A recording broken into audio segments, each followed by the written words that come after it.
Good evening, respected teachers. Welcome to study with Preksha 5483.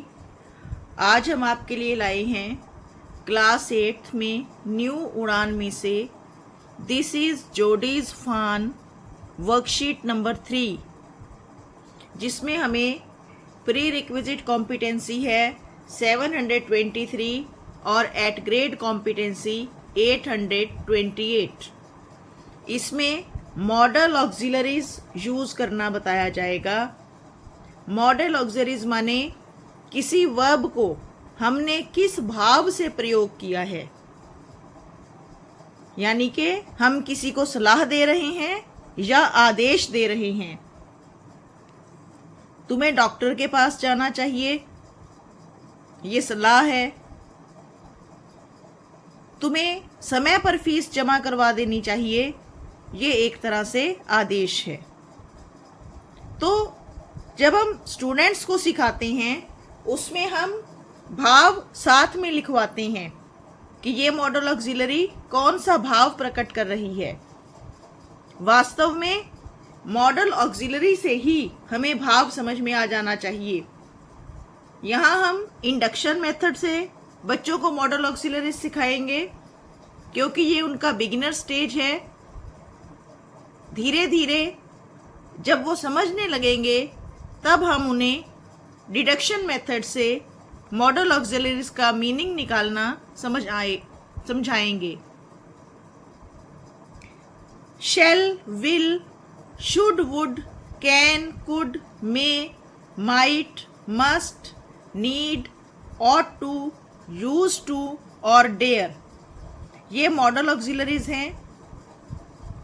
ये कब और कहाँ प्रयोग होंगी इनमें से कुछ के यूजेज मैंने लिखे हैं, जो हम बिल्कुल शॉर्ट तरीके से बच्चों को समझा सकते हैं। कैन का अर्थ है सकता है और कुड का अर्थ सकता था।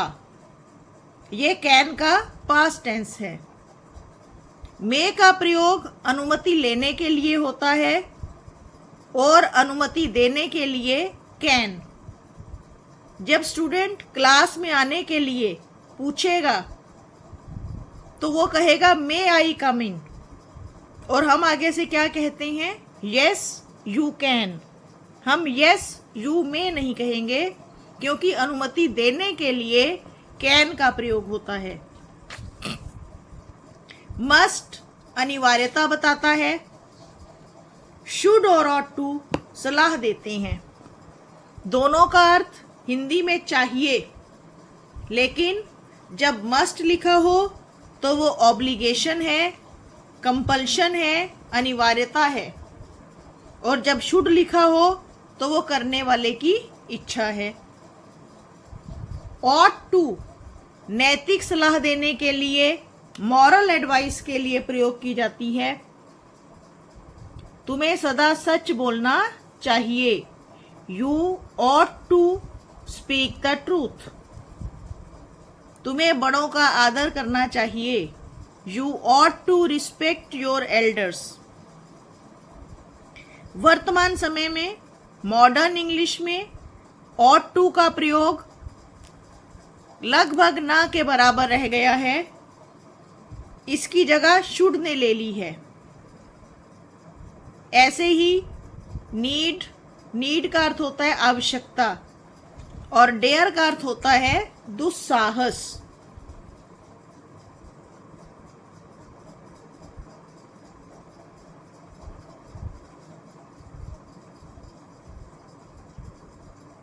डेयर शब्द का प्रयोग चेतावनी देने के लिए किया जाता है। हमारे पास इस वर्कशीट नंबर 3 में 10 सेंटेंसेस हैं। पहला, dash you have another cup of T. इसमें विल और शैल दिया है। इन दोनों का प्रयोग सिंपल फ्यूचर टेंस, सामान्य भविष्य के लिए किया जाता है। जिन वाक्यों के अंत में गा, गे, गी हो, उनमें विल और शैल का प्रयोग किया जाता है। Will you have another cup of tea? She asked me if I could teach हर, क्योंकि यहां पर पास्ट टेंस आ गया आस्क्ड, तो यहां पर भी कैन का past tense could. May I come in, it may rain, बारिश हो सकती है, ये एक पॉसिबिलिटी है। You must take an umbrella, तुम्हें छाता साथ अवश्य रखना चाहिए। यू कैन गो नाउ, अनुमति दे रहे हैं किसी को जाने की कि अब तुम जा सकते हो। You must listen to your parents, माता पिता की बात मानो, माननी पड़ेगी। यहाँ इस चाहिए में ऑब्लिगेशन है, अनिवार्यता है कि माता पिता की बात तो माननी ही पड़ेगी। You must listen to your parents. I can speak English, Hindi and French, ये हमारी क्षमता है कि मैं इंग्लिश, हिंदी और फ्रेंच बोल सकता हूँ। कैन हमारी कैपेबिलिटी को भी बताता है, हमारी योग्यता को भी बताता है। We ought to be careful while driving. We ought to be careful while driving. हमें गाड़ी चलाते समय सावधान रहना चाहिए। डैश यू पे द बिल, क्या तुम बिल भर सकते हो?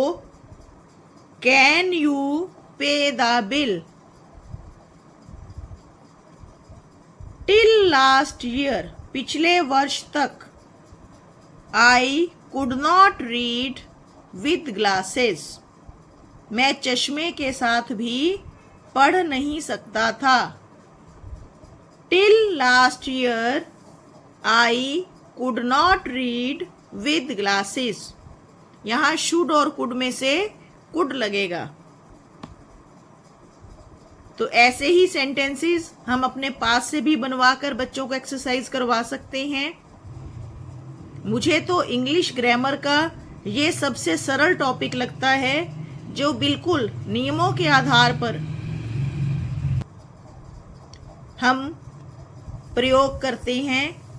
एक बार फिर से देख लीजिए, ये मैंने इनके मीनिंग्स और मोड्स लिखे हुए हैं।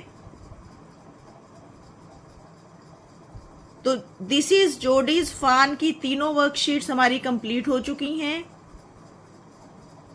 हमारे चैनल को सब्सक्राइब कीजिए and keep watching study with Preksha 5483।